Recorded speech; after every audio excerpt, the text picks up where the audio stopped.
The amount of CO2 in our atmosphere is caused mainly by the fossil fuels we burn for energy.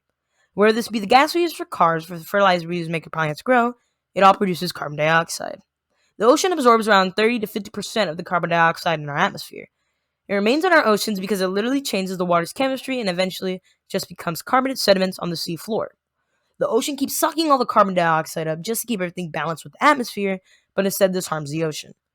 The ocean became much more acidic when humanity started to use factories and burn fossil fuels to run machines. All the excess CO2 being pushed into the atmosphere, being absorbed by the ocean, made its pH level, a measure of how acidic or basic water is, go to an 8.2 to an 8.1. This happened because when carbon dioxide goes and dissolves into waters, it mixes with it and the carbonate ions and then becomes, well, carbonic acid. Carbonic acid is weak and then it breaks, leaving a lot of hydrogen ions and bicarbonate ions in the water.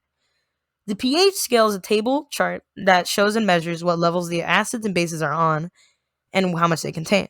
The acids are below a 7 and they are known as, well, acidic. The acids also produce hydrogen ions, which is a very strong substance.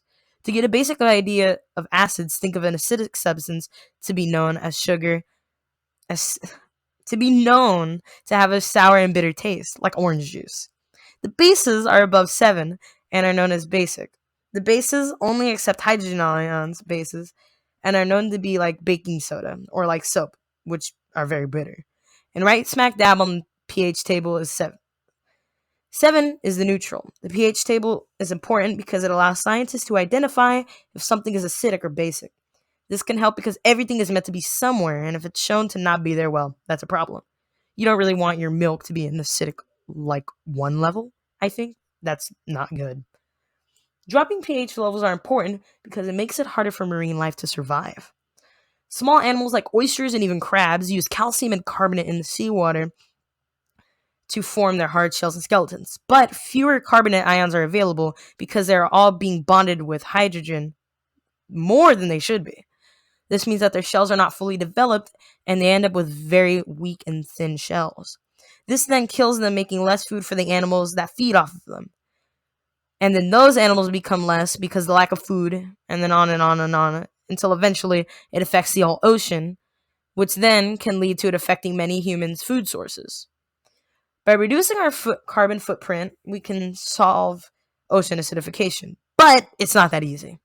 During COVID, less gas emissions were in the air due to the lockdown. In many places that gas emissions were strong, such as LA. But during this time, the pH level in the ocean didn't change, and it was just still actually gradually going up a bit. In the experiment done by Ken Calderia and their team, they pumped sodium hydroxide into the Great Barrier Reef, a small section of it, which actually made that part of the Great Barrier Reef less acidic and helped a lot of the animals and coral there. Another possible solution, though, would be planting more sea life such as kelp, eelgrass, or seagrass. But these plants do suck up CO2, but it can ruin the biodiversity of that ecosystem because of how fast kelp and eelgrass breed and grow, I guess. Not really breed, like, I don't know, they're plants. How fast they grow, which can then stop other plants from growing in that area, which then can harm the animals that feed off of that plant in that area. And then basically, the best option to save the ecosystem out of the three would be to somehow find a way to evenly pump sodium hydroxide into the ocean, because that was the one that has actual evidence. He will pave the way.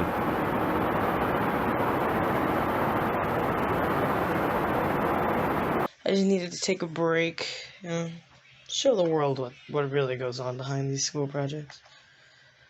Oh boy, I might need to stand up though. Kind of been sitting for a few hours.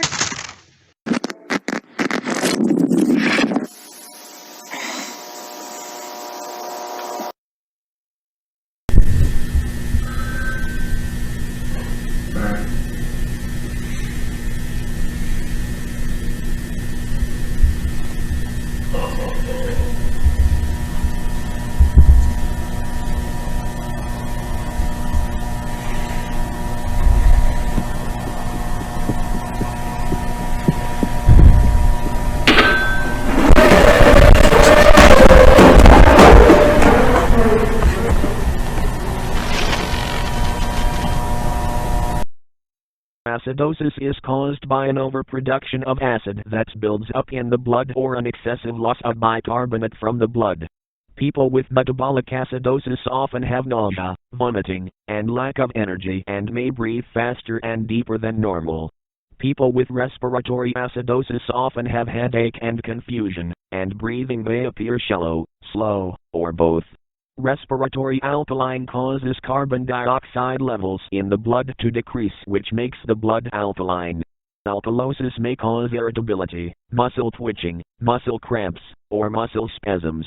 Both acidosis and alkalosis in the ocean removes carbon dioxide from the atmosphere with reactions that convert carbon dioxide to stable bicarbonate and carbonate molecules. Once the carbon dioxide is dissolved, the pH goes lower, making the ocean more acidic. This makes it hard for organisms such as coral, plankton, crabs, oysters, and urchins to live. This is because the acidification in the ocean weakens their shells, development, skeletons, and their overall survival.